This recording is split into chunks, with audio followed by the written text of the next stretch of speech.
But episode 8 was called Previously On, and it's actually a good name for it because of the simple fact that this whole episode is just about her going into her past and us learning more about just this show and certain things that happen into it, and then just certain things that just about the character that we didn't know, or certain things that we did kind of suspect or whatever.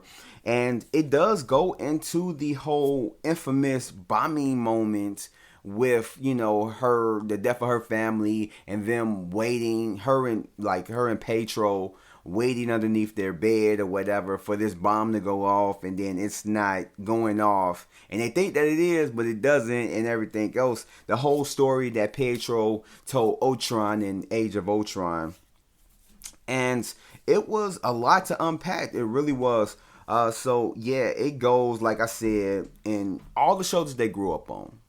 Basically, Bewitched, I Love Lucy, Malcolm in the Middle, just when they were kids, and these are shows that they watched. This is the reason why when she created the Dome, you got the sitcoms, kind of like the different eras or whatever, and why it was in that type of sense, because these are the shows that her and her family watched. Her, Pietro, and her mom and dad would sit down and they would watch these movies when they were younger. And these are the shows that she loved. And these are the reasons why we got the first and second episode like it was, and third, fourth, and so on and so forth. Why you got these episodes looking like these sitcoms, and it changes in different eras because of these are the shows that she loves growing up. And it shows kind of a little bit about how her and Vision got close and why they began to get close. And it was just all mainly over the death of her brother, and she felt like she just didn't have nobody. Her parents died when they were younger, and then she just lost her brother like recently, and then, he was there to console her and listen to her, whatever, during her pain. So it was kind of like, yeah, this is why they kind of got together, because it feels like they don't have it. They just kind of have to have each other, because he literally is a synthoid, or, a robot, however you want to put it, android or whatnot. And he really just doesn't have anybody. He was born in this world alone, and, he just, whatever. He's a computer software program and everything else. And now she's alone. So it's like they are each other's, I guess you could say, comfort. And that's where it became. And also, like, it shows that Sword somehow, some way, manipulated the footage to make it seem like Wanda came up in their facility and broke out Vision and took his body, when in this episode we learned that that's not the case. She broke into, well, not even broke into there, but she came into there, and she didn't steal his body. She saw that his body was there and that it was all dismantled, and she couldn't feel him like she normally could. So she ended up leaving and going by the crib, which actually the house that they were in the whole series is the house, or the area where they were supposed to build their house, which kind of makes it like extremely sad with this episode, because it's like, damn, she's lost everything. I know everybody like to talk about Thor and how he lost everything, which he did, but Wanda, it's certain characters, because it's not really put out there, that you don't really think about it. But yeah, she lost everything. She lost her brother, she lost her parents, and she lost Vision. She lost basically everybody in her life. And it's like, those are the people that she was extremely close to. I mean, of course she has the Avengers or whatever, but these are the people that she was super close to. So all of her dreams, her future, and what she wanted to create with her love Vision, she doesn't have that anymore. Like Thanos took that from her, and it makes that an extremely sad moment, because she's realizing it, like, she will never have this. And this is where the whole hex was created. it was just out of her sadness, her depression, just ended up creating this force field, this thing or whatever for her to live up in there.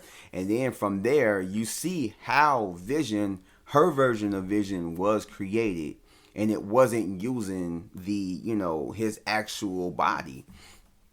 And so the kids are still missing. And you have basically, I didn't even mention this, but you have Agatha, who basically is, pushing her through all this, trying to figure out where her power came from. And she has an idea, but she's trying to figure out if like what she suspect is actually true. And she just trying to find out, like that way she can get her power for herself. And so this in this episode, you do find out what that she, basically she ends up getting her name, Scarlet Witch. That she is the Scarlet Witch now, and we find out that she's using chaos magic and everything, and it's just a lot of stuff that comes out about it, as well as the episode starts off with showing Agatha and her, like it was like a kind of like back in Salem, and her practicing this type of magic that her coven didn't like, and they tried to basically drain her or punish her for that, and she ended up draining them of all their life force, and basically ended up killing her mom too. And it just kind of shows what type of evil she is. And we find out why, Agatha uses a fake Pietro rather than the real one, seeing that his body is in a whole nother continent.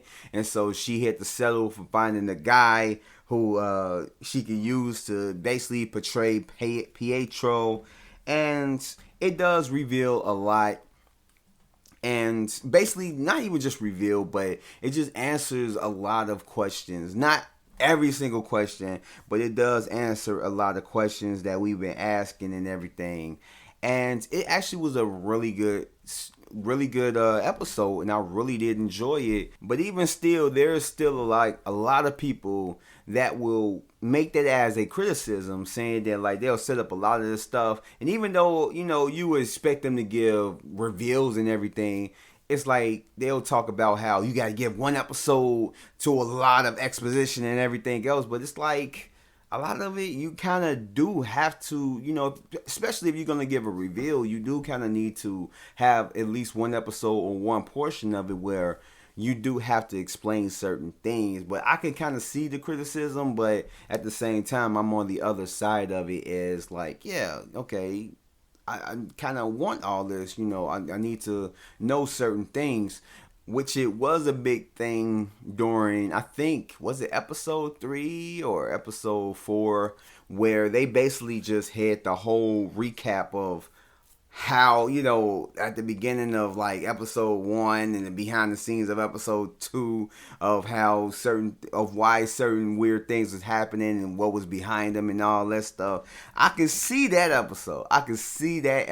But this one, it was more of just kind of a reveals more than just here exposition. This is why and everything else. So I can kind of see that for like the earlier episode, but this one, it was like, okay, cool, this was needed. But yeah, that's it for episode 8.